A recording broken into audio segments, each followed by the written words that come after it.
Hi, this is Liz Perez, owner of GC Green and from Norfolk Rancheria, Mono Indians, and I'm here at Ysabel with the Iipay Nation and also with one of our business partners, Jason Davis with Xnergy, I've known for years. And we're gonna just ask some questions here on, actually he's gonna tell you some more about the project itself. Yeah, so this project is part of the CARES Act grant, and it's multiple projects, but this one specifically awarded to GC Green, partnered with Xnergy, and we're building two metal building structures. You want to show everybody around? Yeah. So this first pad we just poured. Well, actually, this whole foundation was lifted up 10 feet, and this side dropped down 10 feet. So that's how we created this big pad. So there's a lot of earth moving going on earlier.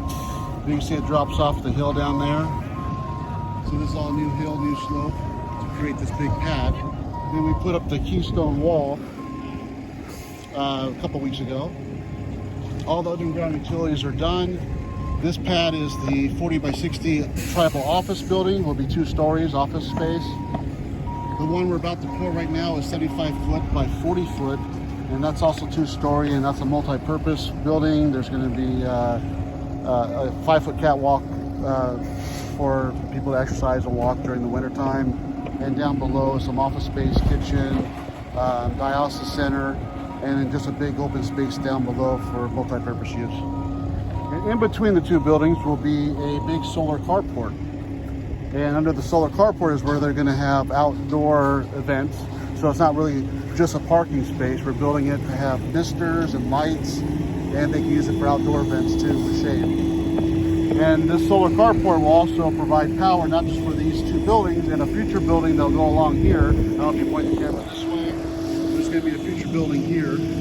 But it'll also serve power to their well pump building, their food bank, and I believe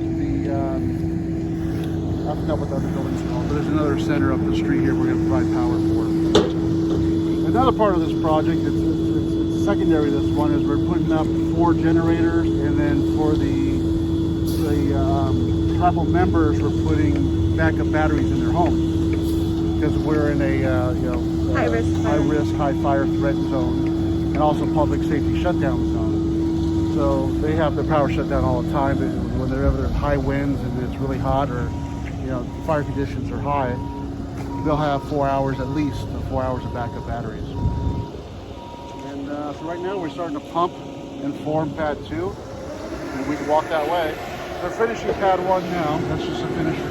And will their government tribal buildings also have cooling spaces, I believe, right? Yep, they'll be all air conditioned, they'll be cooling. And then we're also working with the tribe members. They're actually, they did all the ice planting on the hills. So we're putting tribal members, tribal citizens to work on part of the project, and also we're going to be doing training. When we start the solar, we're going to train them how to install the solar and how to install the battery systems at their homes. Wonderful. So we're just starting to pour this pad now. We spent the week preparing these 2 pads, doing the rebar and all the sand and the forms, and we finished forming 7 o'clock last night, so to be ready today. Wonderful. So as you can see, there's a lot going on here at Iipay Nation, and we want more of these projects within tribal country, tribal nation.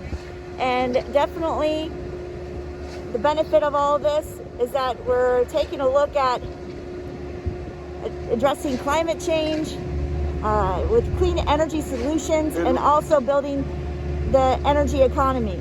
And doing things to repurpose. But again, this whole project here we just showed you was under the CARES Act for COVID, to have these multi-purpose rooms for more space in between people, and and for the multi-purpose building will be there to help with assisting COVID issues. Mm-hmm. But GC Green had promoted what we call the pivot program, and that's to reutilize space that was built for one purpose, right? And when that purpose expired or they don't need it anymore, we can pivot for it to be used for another purpose, a long-term purpose. Yes, providing vibrancy within tribal nation, and taking a look at what we can do to also have that component of job training and build that resilience as part of that. So that's economic resilience, that's clean energy resilience, resilience towards climate change and adapting for it. And this is a part of that, and building that overall master plan for this tribe and other tribes. So we'll come back, we'll see where things are in the next, week? Next Few week days, or two, and then we have buildings coming in a few weeks, and then the interior build out will be happening, the solar will be coming up. There'll be a lot to see. One of the things I think is important to mention, Jason, is doing all this during a pandemic, and how would you say, the creativity that has to go into it, and getting extra safety, and then also parts. Yep. Getting the supplies that we need. Getting materials has been quite a challenge, and even going to location and even different counties to get what we need to make sure that the job is done. So this is Xnergy and GC Green signing out, and we'll be checking back in the next few days or so. All right.